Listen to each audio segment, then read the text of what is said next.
Good morning, everybody. Thanks for joining me on my newest town hall. This week, we're going to be doing town halls in honor of Earth Week.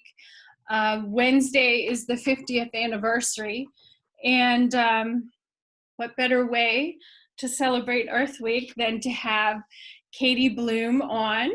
Katie is the political director of the Conservation Voters of Pennsylvania. Thank you, Katie. I so appreciate you being with me. Yeah, you're welcome. And can you, I guess probably the first question people have is, what is the Conservation Voters of Pennsylvania? So Conservation Voters of Pennsylvania is sort of the statewide voice for environmental politics. Our primary job is to elect and work with those elected officials who are going to be pro-environment champions and to get pro-environment policy passed through the legislature. And in recent years, we are now also really focusing at the local level as well. For example, we did a lot of work in a lot of southeastern counties last year with county commission races, because there are also, environmental advisory councils and things like that in a lot of counties. So we are doing more to be Pennsylvania's political voice on the environment, but we also do a lot of advocacy work as well. We have an amazing field team that works with watershed groups and other local organizations throughout the state to advocate at the local level, county level, and then to help supplement work that I personally do when I'm in the Capitol, when it's open, to lobby for pro-environment bills and to defend against bad environment bills. And how long have you been with the Conservation Voters of PA? So I have been with CVPA for, just over a year now. Before that, I've been heavily involved in political work throughout the state. I have also done my whole life, and why the advocacy piece is very important to me is I didn't go into politics just because I liked that one candidate, but because of a number of issues that mattered to me. And I have always been involved in this because there have been a number of issues that I've been passionate about, whether it's been the environment, whether it's been, public education, things like that. Mm-hmm. So advocacy is something that I was just raised with. And so this is a very good fit for me now to advocate about one of my passions at this kind of level. And we really need it here in Pennsylvania. I mean, Pennsylvania's a mess. I know when I took over as the manager for our local township sewer authority, I asked our engineer, because I have 2 dogs, so I said, hey, where can I take the dogs to play in water that's safe? And his response was, define safe. And it made the hair stand up on the back of my head, because I was like, I thought that was fairly clear, and I said, well, I want them to be able to drink out of the water they're playing in. And he said, I don't recommend it. And that really scared me, because, here in the Harrisburg area, we've got the river and City Island, and a lot of people boat here and swim here. And I think you kind of just assume that our environment is clean, that the air is clean, and, we don't have the smog that you generally see like in other countries or other cities in the country. But really, we've got a problem here in Pennsylvania. We do, and Pennsylvania, throughout its entire history, has been known as an extractive state, whether it was timber, whether it's been coal, and now we have natural gas. And the impacts of those industries, although wonderful economic drivers, in Pennsylvania's history, has not always been regulated well. So we do what we can at Conservation Voters and with all of our environmental partners across the state to help protect state agencies like DCNR, DEP, et cetera, to make sure that our tagline on our website is people over polluters. And we do our best to do what we can through policy and political lobby advocacy to make that change. And actually, I can talk a little bit more about advocacy because that's a really good segue. Yes, please. Yeah. So when we think about advocacy, you see maybe some op-eds, maybe letters to the editor, maybe petitions, or protests, things like that we see all over the place. And that is all a form of advocacy. And what we try to promote is targeting those decision makers. And we look at decision makers at local, state, and federal level. So some of the best ways to advocate to people, and keep in mind, I am a local elected official. I'm a councilwoman. And it's something very interesting that I've learned throughout this time.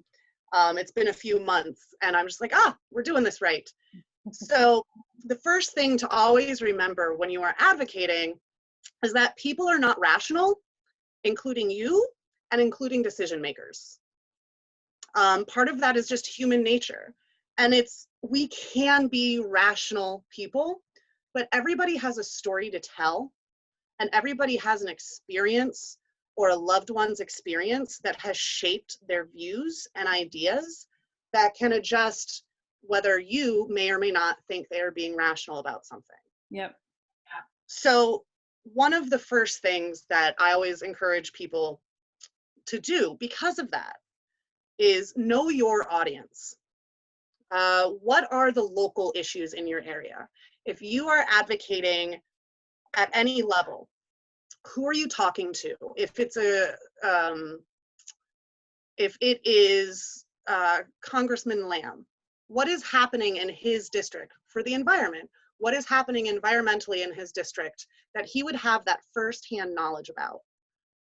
Or your state rep, or your county commissioner, or local council person or supervisor. What is happening there? And a really good example of that, and I use this sometimes, I've actually used this in work that I've done and even on my own personal advocacy.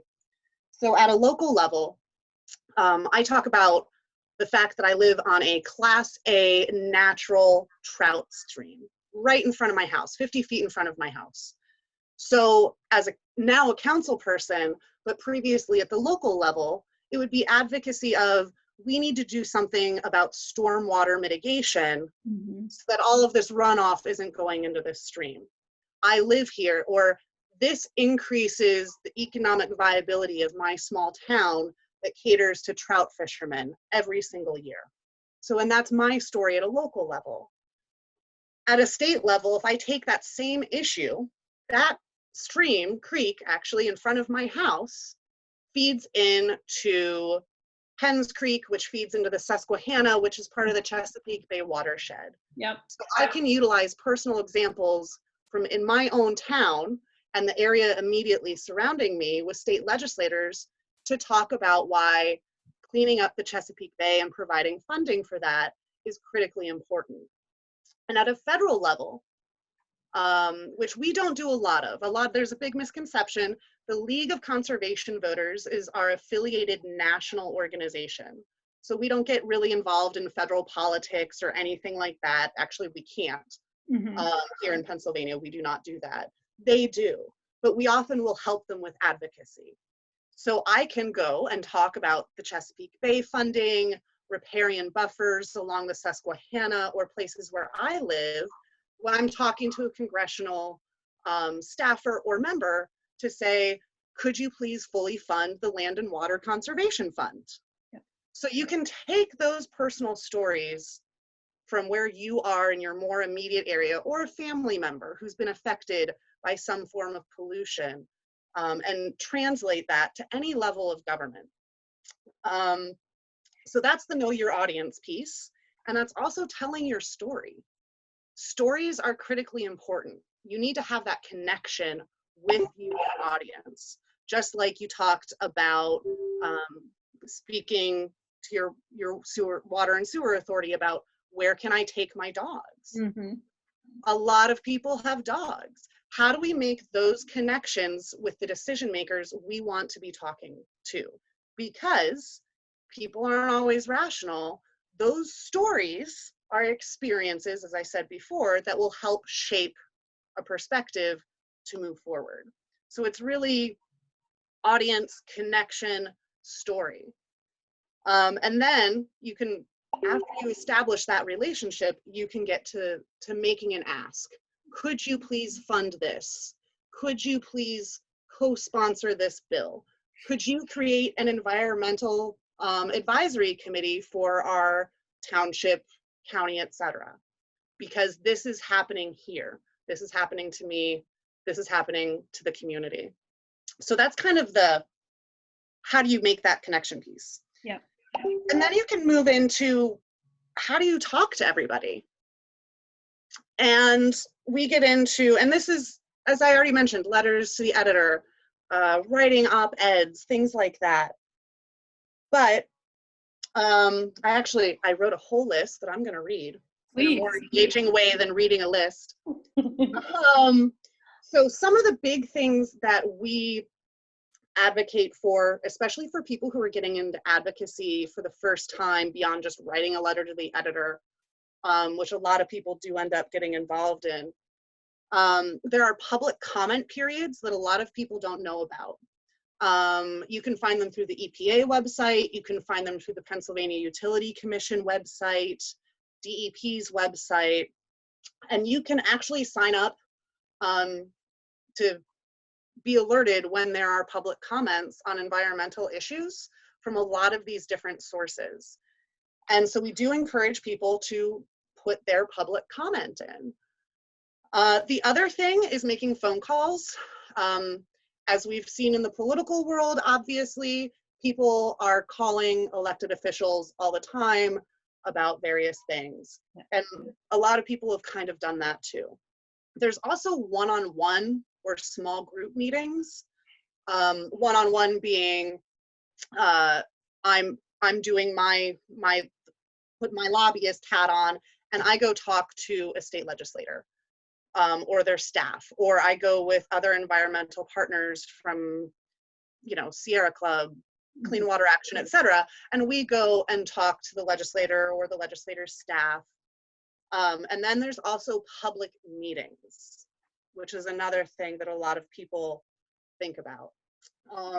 No matter which of those that you do, it is critical to be clear and concise going in.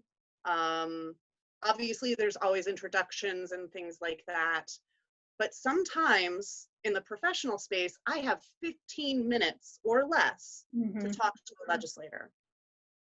So you really need to make sure you're clear and concise. And you need to present your argument, your viewpoint. Do you have a fact, a statistic to help back you up if it's somebody you're really trying to persuade?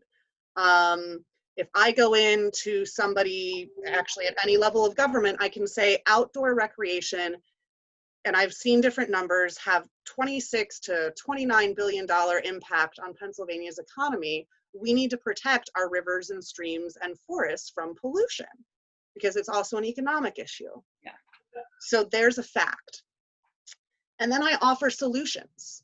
And a lot of times what you get is there's not a never-ending bucket of money. There's nothing at the end of the rainbow that I think anybody has found. But what are the solutions? Can you present a solution to fund this program or that program? Can you say, okay, well, if, what can we do with regulations to make them easier for the public and for us? There's a bunch of different things you can do to try to offer that solution. If you're talking to a local government, and this is key, well, local government may or may not have enough staff. So can you offer to maybe lead a volunteer advisory committee to resolve the issue? That's an easy solution for people. And it's something that I would hope advocates might have time for, for an issue that they're passionate about, is take the lead on some of these things and offer to help to be part of that solution. And most importantly out of this is to be as respectful as possible. I am talking about advocacy, not agitation. There's a place for agitation. And I'm big on the advocacy piece, and it's one thing I've learned from being a local elected, is I may completely 100% agree with somebody who's speaking at a public comment part of our local meetings, but I still have 2 more hours of agenda items, and I don't want to be annoyed about an issue I agree about. So it might be good to be as respectful as possible, because more people are going to pay attention and listen, because there's still a whole agenda item after what you're already talking about. And there's just some other things to keep in mind as you're doing this. Like I said earlier, you could only have 15 minutes to talk to somebody. Yeah. You know, what is the time? And I'm just going to rehash, who's your audience? What is that personal connection? What is your ask? Just to review. But then after you walk out of that meeting, to make some notes, write some things down. What are some key takeaways? What do you think your next steps can be? Was the person receptive? Were they not receptive? Do you follow up with an email? Do you follow up with a letter, etc., to try to keep moving the issue in a positive way that you're advocating for? So always make notes of things like key takeaways. For some of those small meetings, try to prepare, if you're going with other people to talk any level of government, any decision maker. I say government, but it's a decision maker. You could be talking to your planning commission. They're not necessarily elected officials. Try to talk with whoever you are going to ahead of time. If there's a bunch of you who want to make comments, try to make sure everybody gets a little piece of their story out there, and to share that space with others, because everybody's story is important. The other thing that I haven't dived too much into is public meetings. I did talk about public comments and being respectful, but some things that you can do to kind of help that process along is contact, a lot of times public meetings are at the county or lower level, planning commissions even. Call ahead to whoever is the secretary, manager, director of that body that you want to talk to and say, can I be put on the agenda for comment? Because it'll go a lot more smoothly. You'll be hopefully, yeah, depending on the type of meeting that it is, hopefully be guaranteed a spot to speak to people and to have your comments heard there. And again, just being respectful as possible. And another thing you can do with public meetings is even advocate at that county or lower level for an extra meeting or a public hearing on XYZ issue. We've seen it throughout central Pennsylvania. There have been meetings in the last, we'll say 5 to 7 years about things like biosolids. And it's a very, a lot of people have a lot of opinions about biosolids. So it's not a bad thing to say, can we have a special public hearing on this? Is that okay? And it'll let people, that's kind of being part of the solution too, to offer things like that. Whew, so that was a lot. That's amazing. Yeah. But again, there's a lot of things, Yeah. Postcards, getting involved with groups, social media. Yeah. Are you using social media to advocate things? And I do actually want to give one plug here. Conservation Voters, in partnership with Penn Future, we are doing a 30-day Act for the Earth challenge right now. It is going on. This is Earth Week. This is kind of a big week. We've been doing it all month, but you can actually still go to any of the either organization's social media, websites, etc., and sign up for it. And at the end, you'll get a link. In case you missed anything, you'll get a link. And it's been great because these are small actions that people can take for advocacy every day. Even if it's just go take a walk in your neighborhood and find 3 pieces of trash that you can recycle.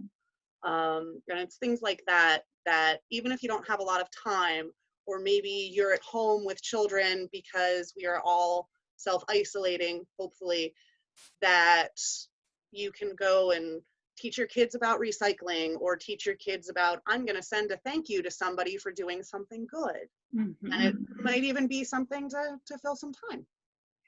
Yeah, and when you say you know, there are little things people can do, but it may seem insignificant to you. Like you're like, oh, well, what's 3 pieces of trash gonna matter?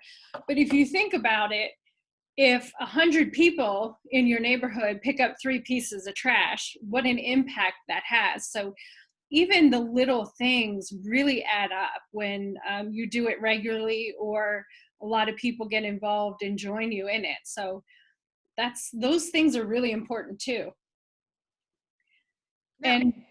And it's important to note, I know when you were talking about bringing solutions to the table, and you mentioned that they'll say, well, there's not enough money.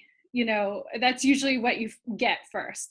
But I think it's important, like for me, when I've taken items to people that I wanted addressed, it's kind of good to think about all aspects of the issue, so that you know that your solution isn't going to hurt another group or negatively impact another group. And if it does, have a solution ready for that group, so that, you know, the person you're talking to isn't going to say, well, that's going to put farmers out of work, or that's going to put so and so out of work. Then you can be prepared and say, no, I have a solution for that. And even if you're not 100% sure that the solution is going to work, at least you're offering that and continuing the dialogue, which is really important, because these things don't happen overnight. No, and that's one thing. I mean, taking out we live in very interesting times right now. That's why we're doing this Facebook Live thing right now. Yeah. But there's a lot of people out of work. We're going to, our government at all level, we're going to need to figure out what we do, but what can we do going forward to still help the environment? As we think about, look at the dramatic drops in bad air quality testing, things like that. We're seeing wildlife, there's not so many cars on the road. I just read the first couple paragraphs of an article about, I want to say it was like opossums or something this morning when I first got up. This is before coffee, I'm not remembering it well.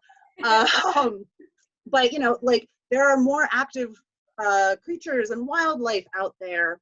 How is that helping our ecosystem?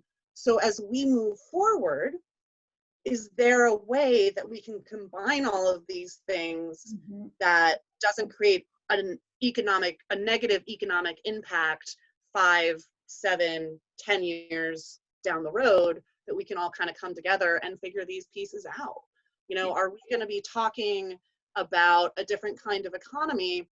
We want to put people back to work. So are we going to transition manufacturing to building solar panels or something like that? And there's a lot of things out there that we can do to bridge those solutions. But another piece in terms of knowing what you say going in advance is, we work at the state level, environmental organizations work a lot in coalitions. There's a lot of coalitions. I've been having a lot of Zoom calls. But one example I'll lift up is, there's the Growing Greener Coalition. And this coalition we're part of, major environmental organizations are part of. But we also have Theodore Roosevelt Conservation Partners. They work a lot with Trout Unlimited, Ducks Unlimited. We also have land trust associations, farmland preservation organizations, parks associations, so that we're all together in one space talking about those kinds of conservation issues. And there have been many meetings we have where we're like, there is this funding, for example, the Environmental Stewardship Fund, the Keystone Fund, if you remember last year's budget conversations, there are these funds that need to keep being funded to do all of these amazing things for our natural areas and our waterways.